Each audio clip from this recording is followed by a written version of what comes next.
Welcome back. కేంద్ర హోంశాఖ మంత్రి బండి సంజయ్ మీడియాతో మాట్లాడుతున్నారు. లైవ్ లో చూద్దాం. తెలంగాణలో మొదటిదాకా ఐఎన్సీ ఉండే, ఇండియన్ నేషనల్ కాంగ్రెస్ ఉండే. ఇప్పుడు తెలంగాణలో కాంగ్రెస్ పార్టీ పేరు మార్చుకున్నది, Indian Muslim Congress. Bharatiya Janata party versus Indian Muslim Congress మధ్యలో తెలంగాణ రాష్ట్రంలో పోటీ జరుగుతున్నది జూబ్లీహిల్స్ లో. ఇలా కేవలం వాళ్ళు ఒక వర్గం ఓట్ల కోసం మాత్రమే తాపత్రయపడుతున్నారు. జూబ్లీహిల్స్ ఎన్నికల్లో మెజార్టీ ప్రజలైనటువంటి 80% ఉన్న హిందువులు ఓటు బ్యాంక్ గా మారబోతున్నారు. మేము భారతీయ జనతా పార్టీ వైపు మేమున్నాము అని చెప్పి వాళ్ళకు భరోసా ఇస్తున్నారు.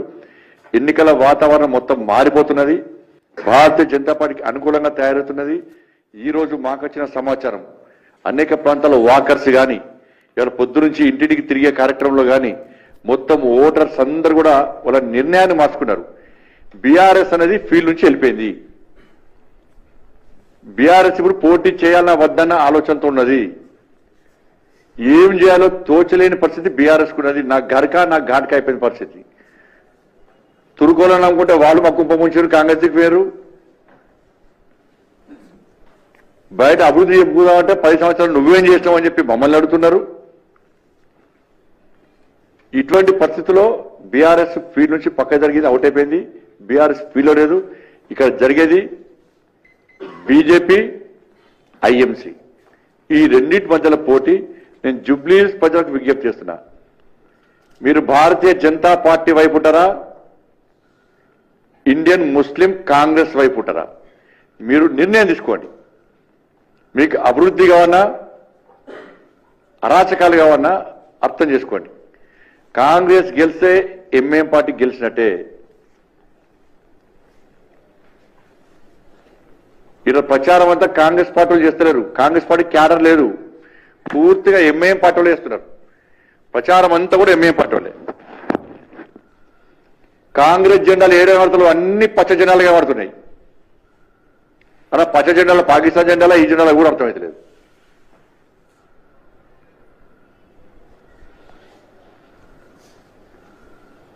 రాష్ట్ర ముఖ్యమంత్రికి దిగజారి ముఖ్యమంత్రి హోదా లెక్క వివరించకుండా కాంగ్రెస్ అంటేనే ముస్లిం అట, ముస్లిం అంటేనే కాంగ్రెస్ అట. ఈ దేశ జవాన్లను కించపరిచే విధంగా గతంలో కేసీఆర్ గిదే మాట్లాడిండు. సర్జికల్ స్ట్రైక్ దోమ చచ్చిపోయిందా, ఈగ చచ్చిపోయిందా, కేసీఆర్ ఫామ్ హౌస్ పరిమితమైండు. ఇలా సేమ్ ఈ రాష్ట్ర ముఖ్యమంత్రి కూడా ఇలా పాకిస్తాన్ ను ప్రోత్సహించే విధంగా, ఈ దేశ జవాన్లను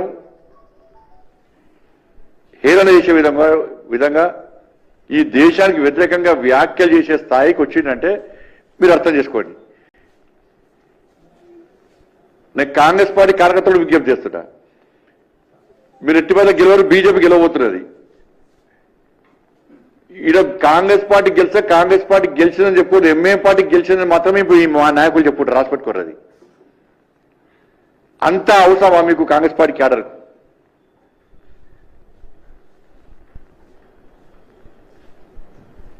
కానీ బీఆర్ఎస్ పార్టీ ఇప్పుడు వాళ్ళ లొల్లి స్టార్ట్ అయింది.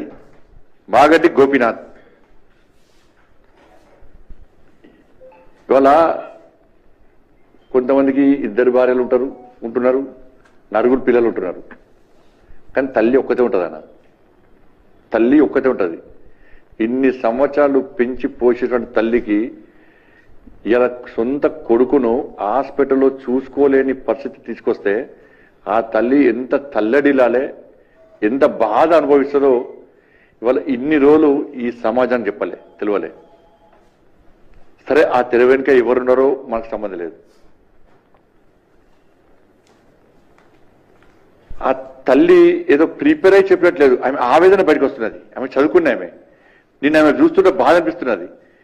ఇవాళ తెలంగాణ మొత్తం కూడా కోడే కూస్తున్నది. అరే పాపం, తల్లికి సొంత కొడుకును చూపెట్టరా? ఇంకా తల్లికి చూపెట్టకుంటే, భార్యకు చూపెట్టకుంటే, కొడుకుకు చూపెట్టకుంటే ఇంకెవరు చూపెడతారు? దీని వెనుక జరిగిన తతంగం ఏంది?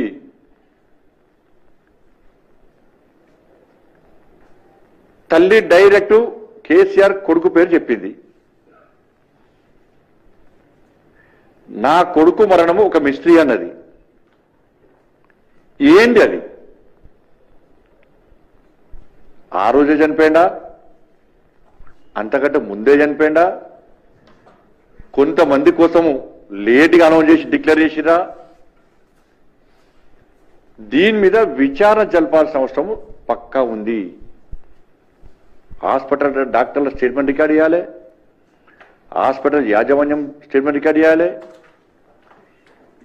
మాగంటి గోపీనాథ్ గారి యొక్క తల్లి, వాళ్ళ భార్య, వాళ్ళ కొడుకు, వాళ్ళ స్టేట్మెంట్ రికార్డ్ చేయాలి. చూసండి.